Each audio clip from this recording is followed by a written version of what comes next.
Bonjour à toutes et à tous, et au menu aujourd'hui, les réponses aux questions que vous vous posez sur la déclaration de l'impôt sur la fortune immobilière. Quels biens doivent être pris en compte? Quelles sont les exonérations possibles? C'est Frédéric Terret qui va répondre à ces questions. Bonjour Frédéric. Bonjour. Vous êtes directeur marketing, développement et international à la Fondation de France. Pour commencer, Frédéric, pouvez-vous nous expliquer quels sont les biens à déclarer au titre de l'IFI? Effectivement, l'IFI cette année prend en compte l'ensemble de vos biens immobiliers, qu'ils soient des biens physiques ou des droits, des titres papier, que vous possédez au 1er janvier 2025. Vous allez devoir déclarer l'ensemble de vos biens construits ou non construits, votre résidence principale, votre résidence secondaire si vous en avez une, des biens locatifs, mais aussi des terrains. Notez que la résidence principale bénéficie d'un abattement de 30%.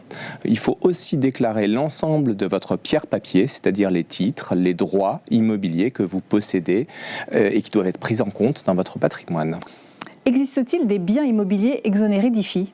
Effectivement, quand un bien est considéré comme un bien à usage professionnel, il est exonéré d'IFI. Il existe des biens qui ont des exonérations partielles, par exemple les bois et forêts, qui sont des biens à usage mixte, qui sont des biens de rapport et qui sont exonérés à hauteur de 75%. Différentes formes de propriété existent. Dois-je déclarer un bien dont je possède uniquement l'usufruit ? Alors effectivement, c'est le démembrement. Les biens immobiliers peuvent être détenus en pleine propriété ou en démembrement, en usufruit ou en nue propriété.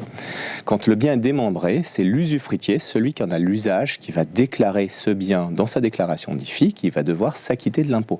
En revanche, le nu propriétaire n'aura pas réglé l'impôt puisqu'il n'a pas l'usage de son bien immobilier et donc il est totalement exonéré sur ce bien.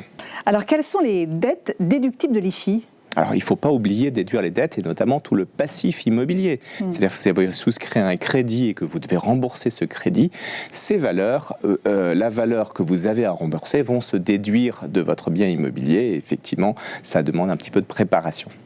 Si j'ai bien compris, Frédéric, le mot à garder en tête, c'est l'anticipation. Exactement. Pour bien déclarer, il faut préparer.